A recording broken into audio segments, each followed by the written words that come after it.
할렐루야! 2020년 한인연합감리교 사순절 특별 새벽 연합집회 모이세에 참석하신 여러분들을 환영합니다. 3월 10일 말씀을 전할 체릴제일교회 김유령 목사입니다. 이 아침의 시간이 은혜의 시간이 되기를 축복하면서 먼저 말씀 읽고 또 잠시 기도하겠습니다. 오늘 말씀은 출애굽기 13장 17절부터 22절의 말씀입니다. 출애굽기 13장 17절부터 22절의 말씀입니다. 바로가 백성을 보낸 후에 블레셋 사람의 땅의 길은 가까울지라도 하나님이 그들을 그 길로 인도하지 아니하셨으니 이는 하나님이 말씀하시기를 이 백성이 전쟁을 하게 되면 마음을 돌이켜 애굽으로 돌아갈까 하셨습니다. 그러므로 하나님이 홍해의 광야 길로 돌려 백성을 인도하심에 이스라엘 자손이 애굽 땅에서 대열을 지어 나올 때에 모세가 요셉의 유고를 가졌으니 이는 요셉이 이스라엘 자손으로 단단히 맹세하게 하여 이르기를 하나님이 반드시 너희를 찾아오시리니 너희는 내 유고를 여기서 가지고 나가라 하였음이더라. 그들이 숲곳을 떠나서 광야 끝 에담의 장막을 치니 여호와께서 그들 앞에 가시며 낮에는 구름 기둥으로 그들의 길을 인도하시고 밤에는 불기둥을 그들에게 비추사 낮이나 밤이나 진행하게 하시니 낮에는 구름 기둥 밤에는 불기둥이 백성 앞에서 떠나지 아니하니라. 아멘. 우리 잠시 기도하겠습니다. 하나님 아버지, 말씀을 받습니다. 이 말씀이 운동력을 가져 우리의 삶을 바꾸는 레마의 말씀이 되어질 수 있도록 살아 운동력을 가지는 말씀이 될 수 있도록 이 시간 성령으로 우리의 마음을 조명하시고 하나님의 말씀으로 받고 살아 운동력 가진 그 말씀이 내 삶에서 체험될 수 있도록 주께서 인도하여 주시옵소서. 이 모든 말씀 우리 구주 예수님의 이름으로 기도드렸습니다. 아멘. 사랑하는 성도 여러분, 여러분들이 잘 아시는 것처럼 출애굽은 이스라엘이 국가가 되어지는 진정한 출발점입니다. 그리고 동시에 아브라함과 야곱에게 주셨던 그 약속이 성취되는 하나님의 역사이자 이스라엘을 인도하신 것인 그 증거입니다. 이 출애굽기의 전 과정은 하나님의 강권하신 은혜이며 구원의 이야기입니다. 왜냐하면 이스라엘이 애굽으로부터 자유를 얻기 위해서 또 벗어나기 위해서 그 백성이 한 것은 아무것도 없어요. 항쟁을 한 것도 아니고 그들의 목소리를 높인 것도 아닙니다. 그저 하나님께서 모세를 선택하시고 그들을 사용하셔서 이 백성을 애굽에서 탈출하게 자유를 얻게 하셨다는 거예요. 그래서 하나님께서 10가지 재앙을 애굽 왕 바로에게 주셔서 그가 이제 할 수 없어서 그것을 승인한 것이 아니겠습니까? 바로의 왕이 하나님의 역사하심에 굴복하여서 자기의 노예를 보내는 승인을 어쩔 수 없이 해준 것입니다라는 거예요. 그래서 출애굽의 시작은 하나님의 인도하심이라는 거예요.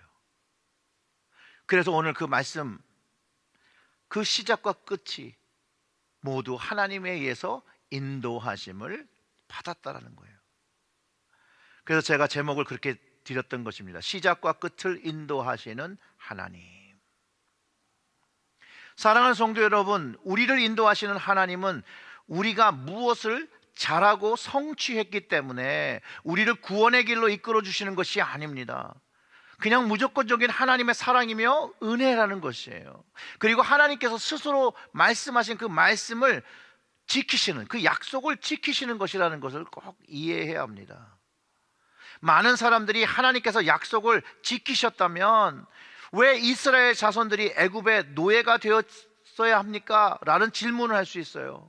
하나님께서 약속을 지키셨다라고 하면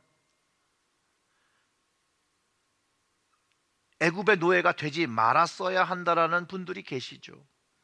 그런데 여러분, 하나님께서 아무것도 하시지 않아서가 아니라 사람이 악해서 애굽의 왕이 악을 행한 것이에요.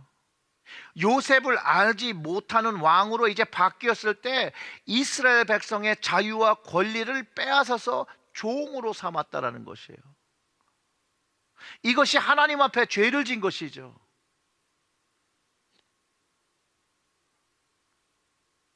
여러분, 현재 우크라이나가 침공당했잖아요. 러시아가 나빠서이지 하나님께서 우크라이나를 돌보지 않으셔서가 아님을 알아야 되는 것이에요. 인간의 욕심, 이것이 결국은 죄를 짓는 것이고, 두려움이 결국 하나님께서 주시는 선함을 꺾고 죄를 선택한다라는 것이에요. 결국은 푸틴과 러시아의 욕심이 평화를 깨뜨리고 전쟁을 도발하고 수많은 사람을 죽이는 것이죠. 충분한 외교적인 방법과 자기의 이익을 충분히 취할 수 있어요. 그럼에도 불구하고 자신들이 가장 쉬운 방법, 그 무력을 사용하고 전쟁을 일으킨 것이라는 거예요. 사랑하는 성도 여러분, 여러분들은 우크라이나 전쟁 중에 하나님의 인도하심이 없다라고 믿으십니까? 아니요, 저는 하나님의 인도하심이 있다라고 확신합니다. 하나님은요, 하나님을 간절히 부르고 찾는 자들에게 응답하신다라는 거예요. 그리고 하나님을 찾고 하나님께 간절히 간구하는 사람들의 삶을 시작부터 끝까지 인도하시고 구원하시는 하나님이라는 거예요. 결국은 내가 하나님을 믿고 있느냐 안 믿고 있느냐에 따라 하나님의 인도하심을 받고 안 받고의 문제를 가지고 있다는 거예요. 그리고 하나님께서 시작하시면 그 시작부터 끝까지 그 백성을 버리지 아니하시고 그 백성을 이끌어 주신다라는 거예요. 광야로 나온 이스라엘 백성을 계속해서 이끌어 주셔요. 그래서 인도하시는 거예요. 근데 17절의 말씀은 굉장히 우리에게 질문을 던지는데요. 바로가 백성을 보낸 후에 블레셋 사람의 땅이 길에 가까울지라도 하나님이 그들을 그 길로 인도하지 아니하셨으니 이는 하나님의 말씀하시기를 이 백성이 전쟁을 하게 되면 마음을 돌이켜 애굽으로 돌아갈까 하셨습니다.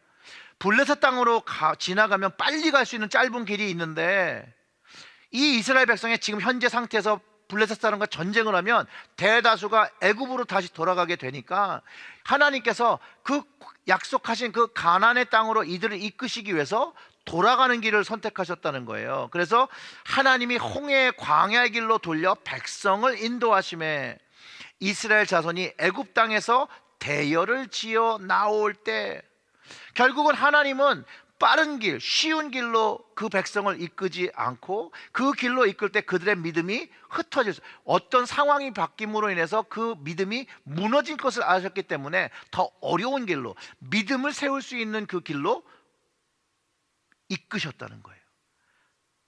그래서 하나님은 가끔 믿는 자들을 고난의 길로 인도하시고 그 자리에서 하나님을 경험하게 하시거든요. 그 일이 이스라엘 백성들에게 경험된 것이죠.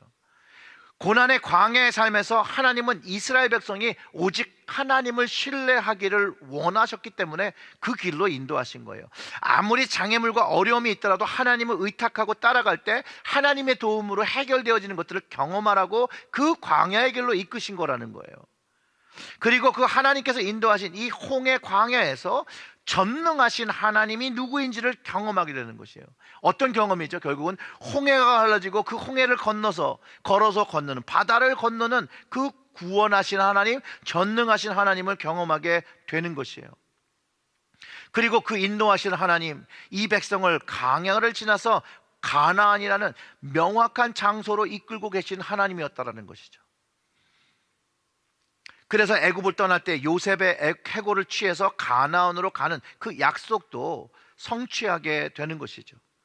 요셉이 아버지 유언을 따라서 가나안에 가지 못할지라도 죽어서라도 들어갈 것이라는 강한 의지가 여기에 담겨 있고, 그것을 하나님께서 이루어 주시는 성취, 응답이 여기에 또 담겨 있다는 거예요. 애굽의 생활도 그렇지만 광야의 생활도 정착지가 아니라는 거예요. 이 애국과 광야는 잠시 머무른, 거류하는 곳이라는 것이에요. 근데 정말로 정착해야 되는 곳은 어디냐? 하나님이 약속하신 약속의 땅, 아브라함에게 약속하셨고 이삭에게 약속하셨고 야곱에게 약속하셨던 그 땅, 그 땅으로 가기 위해 잠시 머무르는 곳이었다는 거예요. 광야의 삶도 마찬가지죠. 그래서 정착의 삶이 아니었어요. 약속의 땅으로 가기 위한 통로이었고, 그 다음에 거기가 믿음의 백성이 되는 훈련의 장소였다는 거예요. 잠시 머무르다가 하나님이 인도하시면 움직이고, 그럼 또 잠시 거류하다가 하나님이 인도하시면 또 움직이는. 그래서 광야에서는 정착할 집을 짓지 않았다는 거예요. 정착할 집을 짓지 않고 안주하는 것이 아니라 이제 움직일 것을 위해서 항상 준비된 모습을 가졌다는 거예요. 그래서 사실은 우리도 이 세상에 살면서 이 땅의 삶에 안주하는 삶이 아니라 천국으로, 하나님의 나라로 가기 위한 잠시 머무르는 곳이라는 것을 깨닫고 천국, 약속의 땅을 바라보며 살아야 한다는 것을 가르쳐주고, 이 땅, 광야 같은 이 세상의 삶에서 우리는 하나님을 믿는 믿음의 훈련을 받는 곳이라고 생각하면 아마 성경이 주는 바른 가르침을 갖게 됩니다. 생각해 보세요. 그 광야의 길을 처음 가보는 길인데 얼마나 당황되겠어요, 여러분. 그 밤의 무서움을 이기기 위해서 사람들이 생각할 때 얼마나 힘들었겠어요. 하나님은 근데 그 하나님의 인도하시면요, 그들의 두려움과 무서움을 이미 아셨기 때문에 그 무서움을 이기게 하시기 위해서 위로하시는 방법을 택하셨고, 그 발걸음을 인도하시는 하나님의 그 세세한 그 인도하심이 오늘 본문에 담겨 있는데, 눈에 보이지 않으면 믿지 못하는 이 이스라엘 백성을 위해서 하나님을 믿고 따를 수 있도록 낮에는 구름 기둥으로 그들의 길을 인도하셨다는 거예요. 그리고 밤에는 불 기둥으로 그를 비춰서 그들이 이동할 수 있도록 도와주셨다라고 그 21절에 기록하고 있는 거예요. 그 21절의 말씀을 보면 여호와께서 그들 앞에 가시며 낮에는 구름 기둥으로 그들의 길을 인도하시고 밤에는 불 기둥으로 그를 비추사 낮이나 밤이나 진행하게 하시니. 하나님의 인도하심은 어느 한순간만 하신 것이 아닙니다. 먼저 하나님께서 그들 앞에 가셨고, 그래서 그 시작이 하나님이 하셨고, 그 시작을 이끌어 주시고 그들의 중간, 그들의 끝까지, 약속의 땅에 들어갈 때까지도 하나님께서 하셨다라는 거예요. 어떻게 해요? 낮으로 밤으로, 낮과 밤으로 하셨다라는 거예요. 이 말씀은 24시간을 지속해서 하나님께서 이스라엘을 돌보시고 인도하셨다는 말이죠. 이스라엘에게는 구름 기둥과 불 기둥이 있었다면 우리에게도 우리의 삶을 인도하신 하나님의 증거가 있는데 바로 말씀과 성령입니다. 말씀과 성령님은 우리를 하나님의 인도하심을 경험케 하고요, 진리와 약속의 땅, 그 천국으로 우리를 인도하십니다. 요한복음 16장 13절의 말씀은 그러나 진리의 성령이 오시면 그가 너희를 모든 진리 가운데로 인도하시리니 그가 스스로 말하지 않고 오직 들은 것을 말하며 장래의 일을 너희에게 알리시리라 라고 하면서, 지금도 우리를 우리의 시작부터 그 중간, 그 끝, 천국에까지 이끄시는 하나님의 구름 기둥과 불 기둥이 우리와 함께하고 있음을 가르쳐주고 있다는 거예요. 낮이나 밤이나 진행하신 것은 하나님은 쉬지도 아니하고 졸지도 아니하시는 하나님께서 이스라엘을 이끄셨던 것처럼 우리의 삶도 하나님께서 인도하고 계심을 깨달아야 한다는 것이에요. 사랑하는 성도 여러분, 하나님의 인도하심을 받는 이스라엘과 우리, 그 누구도 해할 수 없습니다. 그들은 해할 수 있다라고 생각하나 우리는 부활의 능력이 있기 때문에 다시 영원한 생명으로 태어나는 것입니다.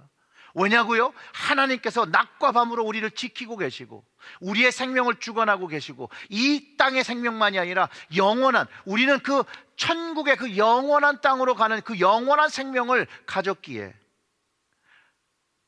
우리는 하나님의 도우심을, 인도하심을 받고 있다라는 거예요. 하나님은요, 우리가 열악한 환경에 있을 때 우리를 완벽하게, 완전하게 보호하십니다. 하나님께서 함께 하신다라면 두려워할 것이 없죠. 다윗이 골리앗을 무찌려고 나아갈 때요, 성경은 하나님의 영이 함께했다고 기록하고 있습니다. 하나님께서 함께 하셨기 때문에 골리앗 육척 거인을 무너뜨린 것이에요. 그래서 다윗이 하나님의 인도하심을 찬양할 때 그 단어로 사용하는 게 하나님은 나의 힘이요 나의 반석이요 요새요 피할 바위요 방패요 구원의 뿌리요 산성이라고 고백하는 것이에요. 이게 하나님의 인도하시는, 그 시작부터 끝까지 인도하시는 하나님을 경험했고 그 하나님을 믿었다라는 것이죠. 또 바벨론, 메대, 바사의 격변의 역사 속에서 하나님의 인도하심을 받은 그 다니엘을 한번 기억해 보세요. 그는 믿음으로 하나님을 신뢰하고 따랐을 때 그가 하나님의 인도하심, 그 나라가 3번 바뀔 동안에 하나님의 인도하심을 받아 믿음을 지킬 수 있었다라는 것이에요. 하나님은 그 사랑하는 자녀를 결코 떠나지 않는다는 사실을 여러분 기억하시기 바랍니다. 마치 이스라엘 떠나지 않았던 그 구름 기둥과 불 기둥과 같습니다. 이 사실을 믿는다면 우리는 두려워할 필요가 없는 것이죠.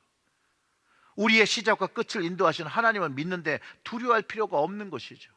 하나님께서 늘 계시고 우리의 곁을 지켜주고 계시는데 우리가 두려워하고 힘들어하는 것은 하나님을 바라보지 못하고 나의 연약함을 바라볼 때 내 문제와 내 생각에 갇혀서 자꾸 좌절하고 무너지는 것이라는 거예요. 전능하신 하나님을 바라볼 때입니다. 이스라엘과 함께 하셨던 그 하나님, 구름 기둥과 불 기둥과 함께 하시며 그 자리를 먼저 가시며 이끌어 주셨던 그 하나님, 그 하나님을 알았음에도 이스라엘이요 불평했어요. 두려워하고 원망했던 시간이 그 광야의 시간에 분명히 있었다라는 거예요. 바로의 그 애굽의 군대가 쫓아올 때 구름 기둥과 불 기둥을 보지 못하고 쫓아오는 군대를 보니까 무섭고 두렵고 불평하며 원망했다라는 것이에요. 이런 어리석음 때문에 결국 광야의 삶에서 가나안으로 들어갈 때 이스라엘이 가졌던 이 불신앙의 태도 때문에 결국은 1세대들이, 광야 1세들이 다 가나안으로 들어가지 못하고 제2세대 여호수아와 갈렙 외에는 들어가지 못하게 되는 것이었어요. 그 시작부터 끝까지 인도하시는 하나님을 신뢰할 때 어려운 상황이 닥쳐도 그 불평과 원망하지 않으며 하나님을 바라볼 때 험준한 광야 같은 삶을 살지라도 평안과 만족과 감사를 누릴 수 있는, 감사를 누리며 살 수 있는 그 일체의 비결을 배우게 된다는 것이에요. 그 일체의 비결은 시작부터 끝까지 인도하시는 하나님이 내 아버지라는 것이에요. 사랑하는 성도 여러분, 우리 하나님께서 나의 주님과 나의 하나님 되신 그때부터 하늘나라에 이르는 날까지 우리의 삶을 이끌어주고 계십니다. 우리의 앞에 먼저 가시고 우리에게 성령과 말씀을 주셔서 우리를 지켜주시고 이끌어주고 계십니다. 물론 그 중에 우리의 삶도 광야같이 험난한 인생의 시간을 보낼 수 있겠지만 그때 우리의 시작과 끝을 인도하신 하나님을 바라보고 신뢰하면 하나님의 구원의 손길을 경험하게 된다는 것이에요. 그리고 우리들의 인생의 시작과 끝이 되시는 하나님께서 낮과 밤으로 말씀과 성령으로 우리의 가정을, 여러분들의 가정을 눈동자와 같이 지키실 것을 믿고 그 믿음의 여정을 걸어가시기를 주님의 이름으로 축원합니다. 아멘. 우리 다 같이 기도하겠습니다. 하나님 아버지 감사합니다. 주님께서 이 말씀 주셨으니 오늘 그 말씀을 우리 심령에 담고 시작부터 끝까지 나를 인도하신 하나님께 맡기고 그 인도하시는 하나님의 은혜와 사랑을 경험할 수 있도록 친히 우리의 삶을 간섭하여 주시옵소서. 이 모든 말씀 예수님의 이름으로 기도드렸습니다. 아멘.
하늘에 계신 우리 아버지여, 이름이 거룩히 여김을 받으시오며 나라의 임하옵시며 뜻이 하늘에서 이룬 것 같이 땅에서도 이루어지이다. 오늘날 우리에게 일용할 양식을 주옵시고 우리가 우리에게 죄진 자를 사하여 준 것 같이 우리 죄를 사하여 주옵시고 우리를 시험에 들게 하지 마옵시고 다만 악에서 구하옵소서. 대개 나라와 권세와 영광이 아버지께 영원히 있사옵나이다. 아멘.